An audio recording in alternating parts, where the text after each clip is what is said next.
요즘 어수선한 세상을 바라보면서 우리 주변에 때때로 나라를 잃고 방황하는 백성들이 있고, 자연재해로 집을 잃고 헤매이는 사람들도 있고, 코로나뿐만 아니라 심각한 질병으로 육체의 건강을 잃고 자녀를 앞세운 부모의 애달픔과, 때로는 사고로 인해 남편을 잃어버린 아내의 애달픈 통곡의 소리들을 종종 뉴스를 통해서 접할 수 있습니다.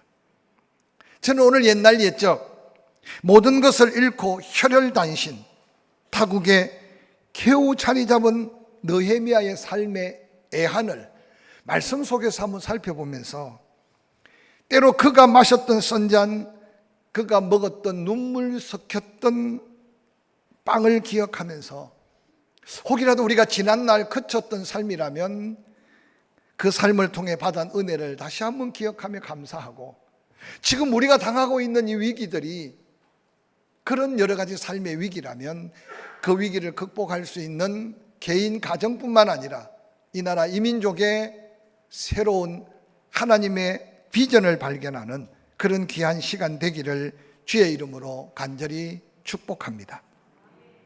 머나먼 타양에서 목숨 건 상상을 초월하는 고난, 간신히 자기 몸 하나를 추스려서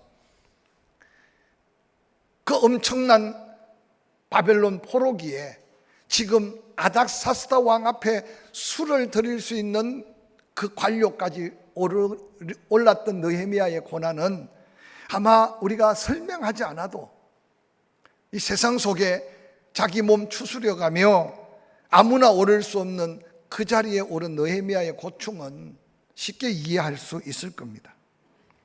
이제 자기 몸 하나, 아니 자기 가족 하나, 삶의 문제 걱정 없이 살 수 있는 그 안일함, 안도의 한숨을 쉴 그때에 이 유다에서 자기의 형제 중 하나니와 두어 명의 청년들이 아마 그 땅에 더 이상 살 수 없어서 소문을 따라 바벨론 제국에 출세한 그의 형님 뻘되는 이 느헤미야를 찾아오는 놀라운 사건 속의 만남이 오늘 느헤미야 1장에 소개하고 있습니다.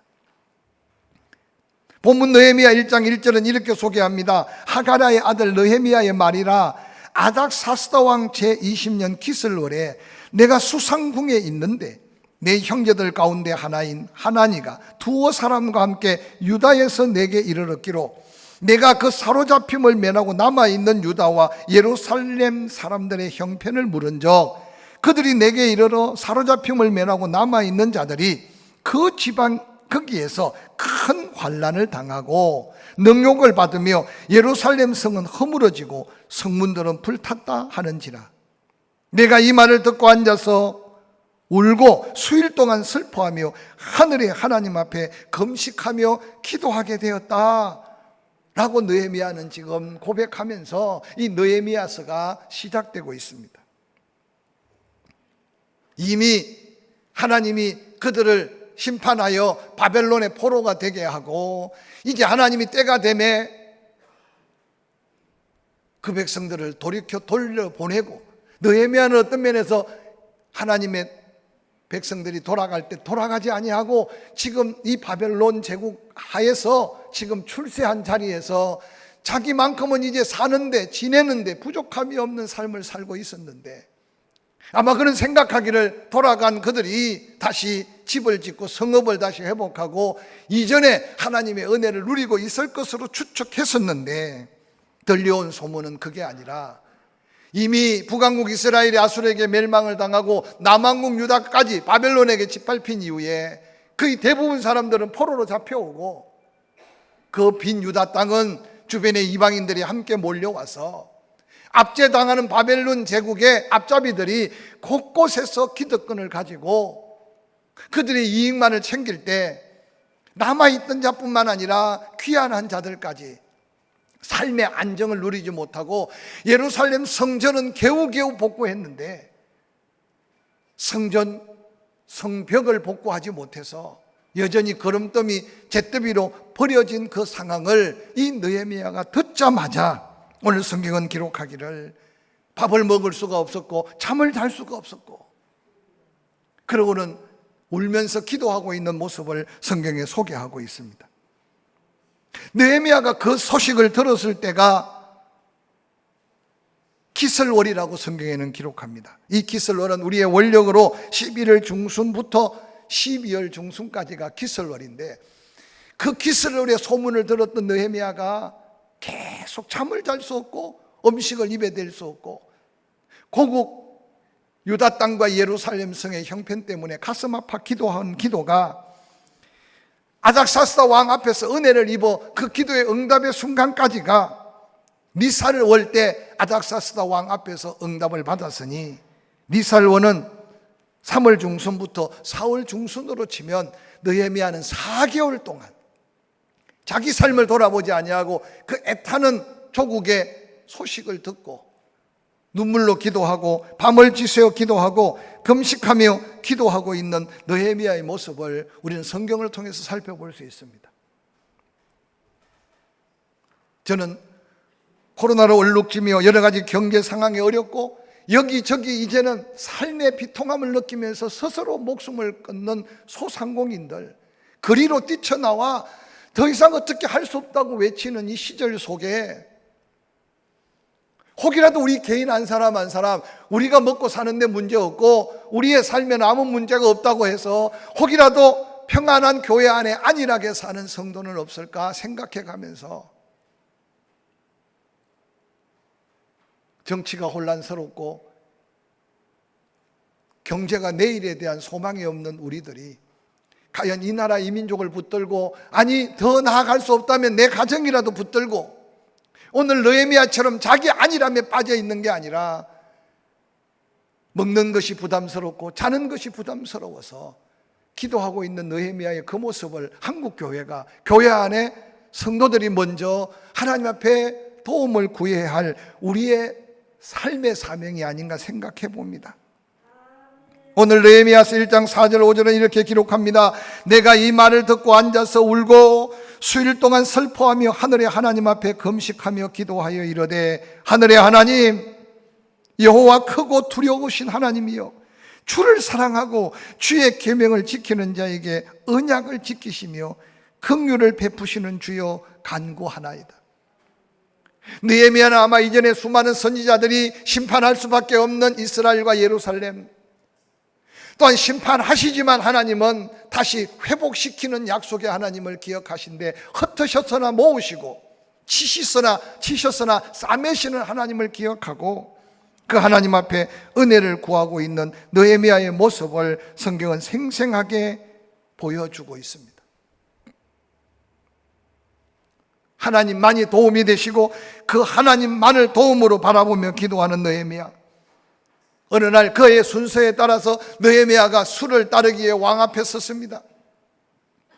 느헤미야 2장 2절은 아닥사스 왕의 말을 기록하고 있습니다. 왕이 내게 이르되, 내게 병이 없었거늘 어찌하여 내 얼굴에 수심이 있느냐?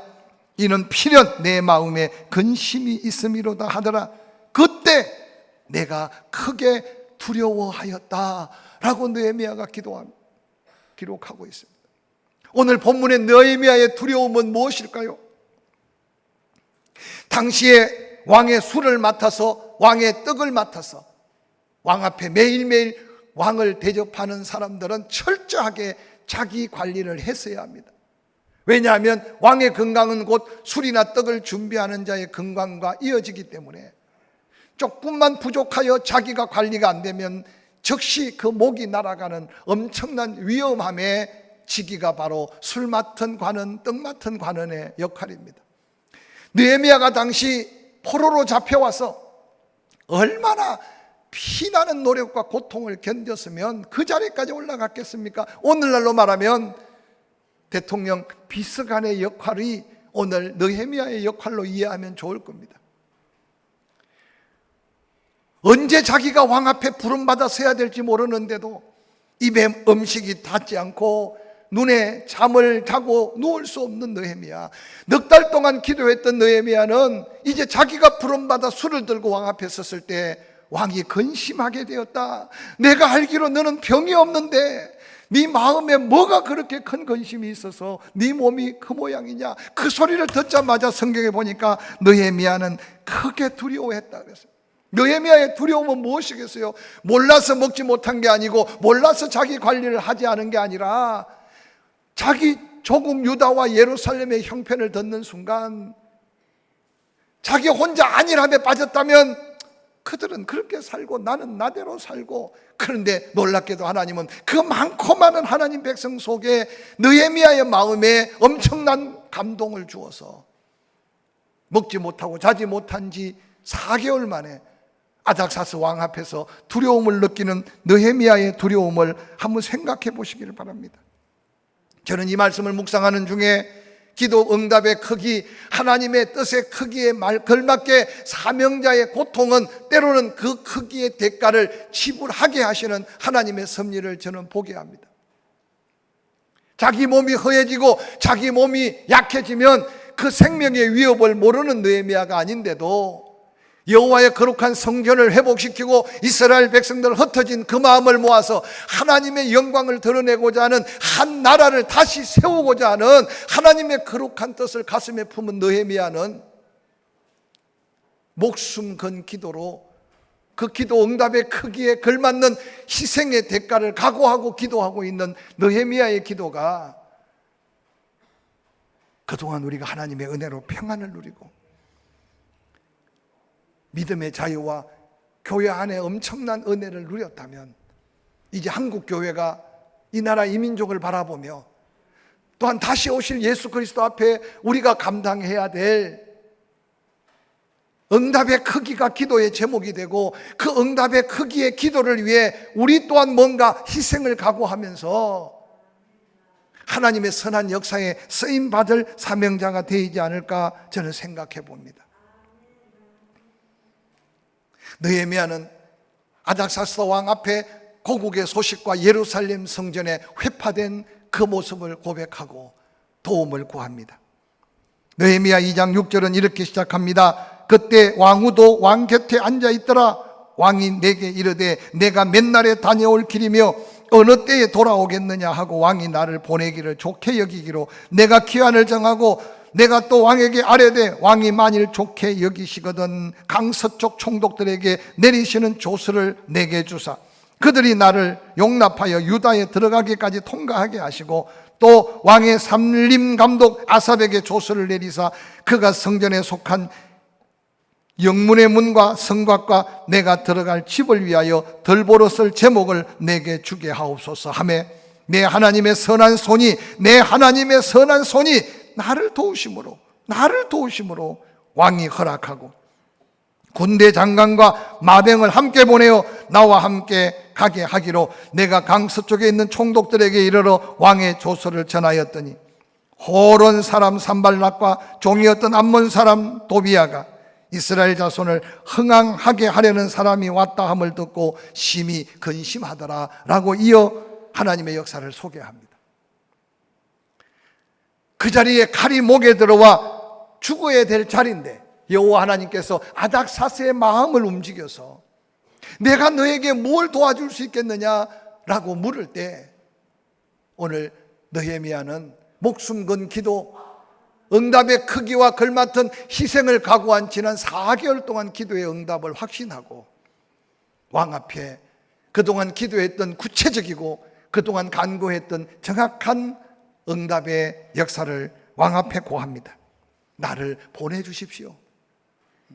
내가 돌아가서 이 사명 끝마치고 돌아오겠습니다. 뿐만 아니라 내게 허락해 주십시오. 먼 길을 가야 하는데 당시 아닥사스 왕의 치하 속에 있는 근동지역 수상궁에서 유다 예루살렘까지 가려면 숱한 국경들을 건너가야 되는데 왕의 조서를 내려주셔서 프리패스할 수 있는 비자를 내게 허락해 주십시오. 뿐만 아니라 내가 빈손 들고 가서 그 무너진 성전을 수리할 수 없으니 살림 감독 아삽에게 조서를 내려서 예루살렘 성의 재건과 내가 거할 처소에 모든 목재를 공급해 주게 해 주소서.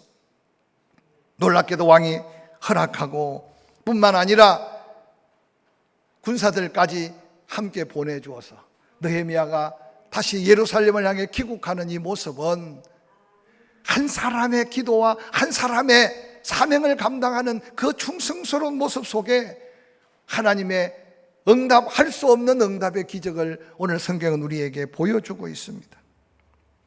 사랑하는 성도 여러분, 때때로 나 혼자만이라고 생각하지 않기를 주의 이름으로 간절히 축원합니다.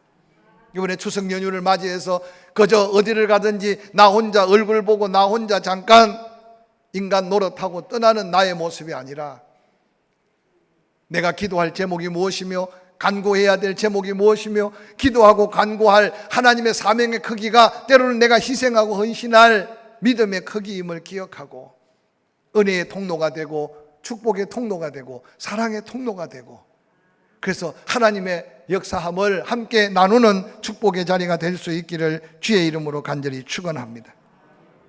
느헤미야는 왕 앞에 겸손히 응답의 감사를 드린 후에 하나님의 은혜인 것을 고백합니다.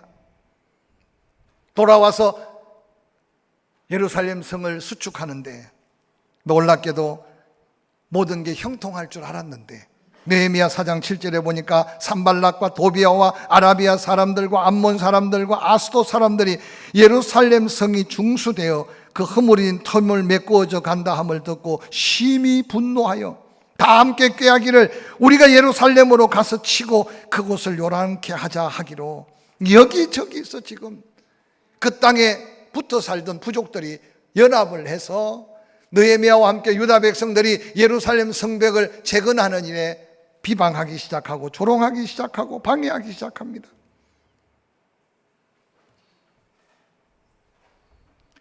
이어지는 느헤미야 4장 11절은 이렇게 기록합니다. 우리들의 원수들은 이르기를 그들이 알지 못하고 보지 못하는 시에 우리가 그들 가운데 달려 들어가서 살육하여 역사를 그치게 하자 하리라. 분노했던 그들은 이제 더 혈기왕성해서 그들 모르게 그 성을 공격해서 거기 일하는 자들을 살육하자, 그러고 그 성 역사를 그치게 하자고 나왔습니다. 이 엄청난 위기 속에 느헤미야가 믿음으로 극복해가는 모습은 때때로 우리의 삶에 갑자기 닥친 위기, 우리 가정에 상상할 수 없는 고뇌의 염려거리, 때로 이 나라 이 민족을 보면서 그리스도인으로서 내가 어떤 모습으로 하나님 앞에 서 있어야 할까를 보여주는 느헤미야의 모습이 우리에게 새로운 도전의 메시지가 될 수 있기를 주의 이름으로 간절히 축원합니다. 혹이라도 나만 안전하다고, 혹이라도 우리 가정만 아무 문제 없다고, 혹이라도 우리 교회만 평안하다고, 그래서 우리가 혹시라도 사명 있는 기도의 줄을 놓치고 살 수 있지 않을까 염려하면서 다시 한번 믿음의 눈을 좀 넓게 열고 이 도성을 위해 기도할 제목이 뭔지, 이 나라를 위해 기도할 제목이 뭔지,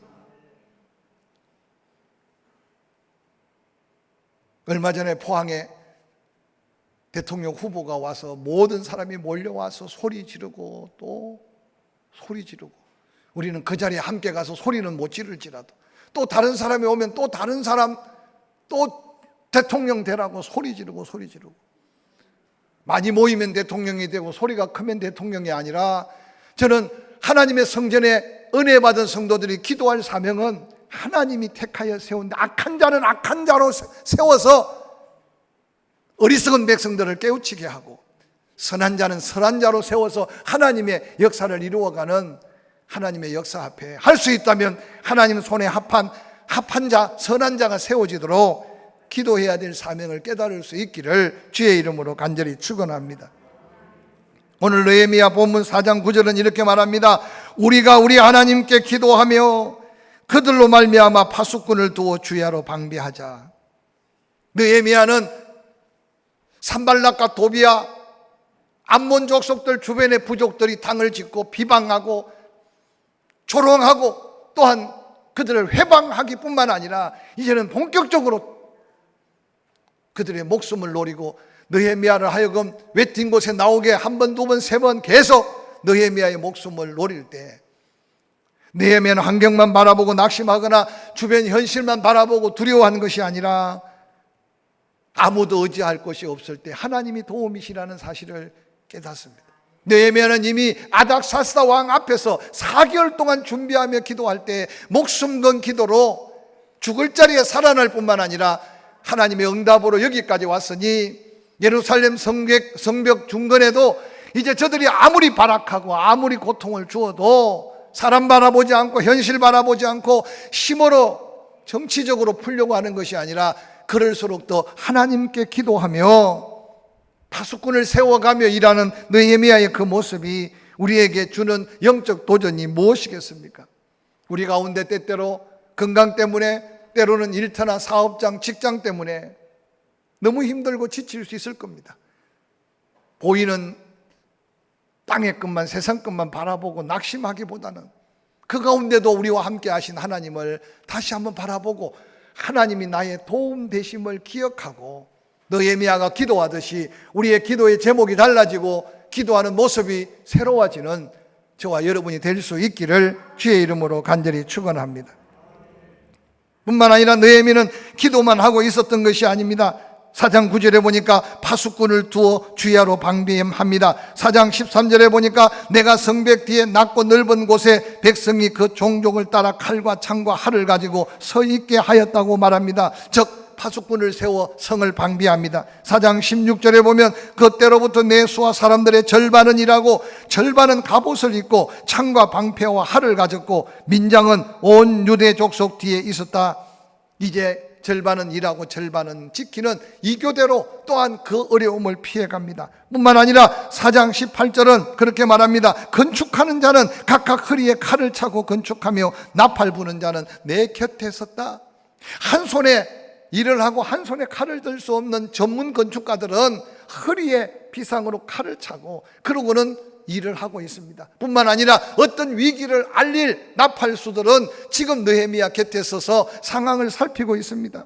뿐만 아니라 느헤미야 4장 22절 이후에는 그렇게 말합니다. 그때 내가 또 백성에게 말하기를 사람마다 그 종자와 함께 예루살렘 안에서 잘지니 밤에는 우리를 위하여 파수하겠고 낮에는 일하리라 하고 나나 내 형제들이나 종자들이나 나를 따라 파수하는 사람들이나 우리가 다 우리 옷을 벗지 아니하였으며 물을 기르러 갈 때에도 각각 병기를 잡았느니라. 모든 백성들에게 아직도 완공되지는 않았지만 그래도 예루살렘 성 밖에 아니라 성 안에서 잠을 자라. 너희가 잘 동안에는 성을 지키는 파수꾼을 세울 거다. 뿐만 아니라 내 형제들이나 내 종자들 특히 나도 옷을 벗지 않고 잠을 잘 것이며 물을 기르러 갈 때도 병기를 찾고 안전하게 방어해라. 오늘 좀 본문의 말씀을 묵상해 가면서 느헤미야는 기도만 하고 하나님의 도우심만을 구하는 게 아니라 자기가 할 수 있는 최선의 삶의 기도, 최선의 일의 기도, 최선의 수고의 기도를 아끼지 않는 아름다운 기도의 모습을 우리에게 도전하고 있습니다. 기도하는 사람들, 하나님이 나를 지켜주시니 아무 염려할 것 없다, 아무 준비할 것 없다, 아무 방어할 것 없다, 그렇게 외치는 목소리로만의 외치는 기도가 아니었다는 사실입니다. 오늘 이 땅을 사는 많은 기도의 사람들, 기도했기 때문에 어느 날 모든 것을 내려놓고 아무것도 하지 않고 응답만을 기다리는 잘못된 기도의 모습들을 찾아볼 수 없지 않는 세상 속에 삽니다. 그래서 어떤 사람은 말합니다. 기도는 일이다. 기도하는 사람은 일하는 사람이다. 기도한 만큼 희생하고 기도한 만큼 헌신하고 기도한 만큼 수고하면서 하나님의 역사를 기다리는 것이 응답 있는 기도라고 가르치고 있습니다. 기도하면 되는데 믿음이 없어서 병은 가냐라고 말하는 말은 진정한 기도하는 자의 고백이 아닙니다. 기도하면 밥 안 먹어도 배부르고 잠자지 않아도 피곤치 않으며 공부 안 해도 우등생이 되는 기도는 우리가 배울 기도가 아님을, 아니 히스기야가 우리에게 도전하는 기도가 아님을 이 시간 기억하시기를 주의 이름으로 간절히 축원합니다. 기도하는 사람은 모든 것을 하나님께 맡긴 사람입니다. 맡긴 사람은 아무것도 하지 않는 것이 아니라 맡은 하나님의 감동대로 순종하며 우리가 감당해야 될 일을 믿음으로 하는 그 기도가 하나님의 응답으로 이어지는 기도임을 기억하시기를 주의 이름으로 간절히 축원합니다. 어느 날 무디 목사님이 영국의 부흥회를 인도하기 위해 대서양으로 향하는 배를 탔습니다. 당시에 무디 목사님의 명성을 알았기 때문에 배에 있는 많은 사람들이 당시에 영적인 엄청난 영향력을 미쳤던 무디 목사님이 탔다는 걸 알았습니다. 그런데 한 사람이 소리 지르며 무디 목사님에게 달려옵니다. 목사님, 큰일 났습니다. 배에 불이 났습니다. 목사님, 기도해 주세요. 그런데 무디 목사님이 기도하기는 그냥 주변 사람에게 빨리 물동이를 준비하시오, 물동이를 가져오시오. 그러고는 기도하지 않고 불났다는 장소로 물동이를 들고 뛰어갑니다. 그때 옆에 있는 사람이, 목사님은 기도만 하세요, 불은 우리가 끌게요. 그때 무디 목사님이 했던 말은, 기도하되 불을 끄면서 기도하는 기도가 하나님이 응답하는 기도라고 가르쳤다고 합니다. 사랑하는 성도 여러분,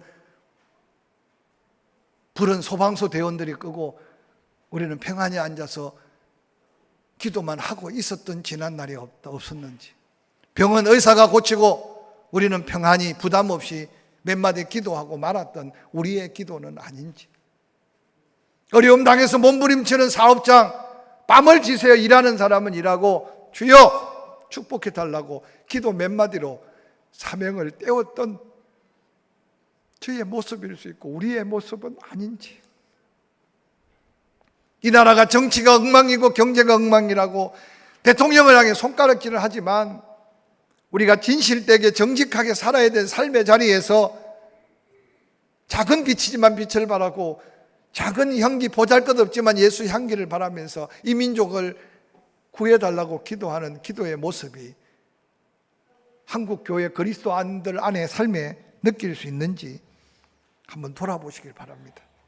사랑하는 성도 여러분, 연휴를 맞이해서 고향을 찾아도 믿음의 자녀답게 부모에게 공경함을 다하는 기도하는 마음으로 행함으로 추석을 맞이할 수 있기를 주의 이름으로 간절히 축원합니다. 작은 것을 나누어도 그리스도의 사랑을 듬뿍 담아서 함께 위로하는 추석이 되었으면 좋겠습니다. 이어지는 느헤미야 4장 14절은 이렇게 소개합니다. 내가 돌아본 후에 일어나서 귀족들과 민장들과 남은 백성들에게 말하기를, 너희는 그들을 두려워하지 말고 지극히 크고 두려우신 주를 기억하고 너희 형제와 너희 자녀와 아내 집을 위하여 싸우라. 느헤미야는 깨달았습니다. 산발락과 거기에 있는 수많은 악한 자들이 두려운 게 아니라 정말 두려워해야 될 대상이 누군지를 기억하라고 외칩니다. 유다 백성들은 어찌할 바를 알지 못할 그때 느헤미야의 외침은 그들에게 새로운 도전이 되었습니다. 그들이 싸움에 무너뜨리고 그들이 너희들의 생명을 해한다고 해서 그들을 두려워하지 말아라. 크고 두려우신 하나님을 두려워하는 믿음을 가지라고 외칩니다.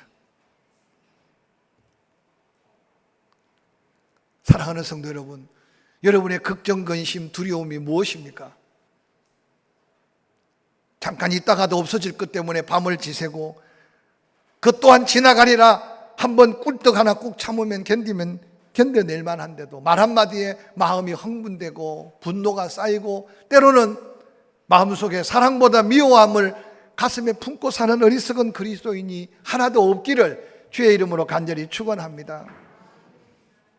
이렇게 명절이 되면 보기 싫은 사람 한 사람 때문에 보고 싶은 사람 열이 있어도 발걸음이 무거워서 못 가는 사람도 얼마나 많은지 모릅니다. 사랑하는 성도 여러분, 눈에 보이는 어떤 대상의 두려움보다 하나님을 두려워하는 믿음, 이 믿음은 여호와를 경외하는 믿음인 것을 기억하고, 오늘 느헤미야는 그 악한 자들을 바라본 것이 아니라 느헤미야를 거기까지 인도하신 하나님을 바라보면서 그 백성들을 향해 위로하며 여호와 하나님 앞에 두려움을 가지라고 외쳤던 느헤미야의 외침을 잊지 않으시기를 주의 이름으로 간절히 축원합니다. 이스라엘 백성들은 그 느헤미야의 소리를 듣고 그때부터 느헤미야 4장 6절에 16절에 보니까 내 부하들 절반은 일하고 절반은 갑옷을 입고 창과 방패와 활을 가졌고 민장은 유다 온 족속 뒤에 있었다. 리더하는 리더자들, 일하는 일꾼들, 지키는 자, 지키는 멤버들 모두가 일체적으로 한마음이 되어서 아름답게 성을 재건하고 있습니다. 느헤미야 4장 20절에 느헤미야는 다시 외칩니다. 너희는 어디서든지 나팔 소리를 듣거든 그리로 모여서 우리에게로 나오라. 겁먹지 말고 모여라, 나와라. 그러면서 말하기를 우리 하나님이 우리를 위하여 싸워주신다 라고 외쳤습니다.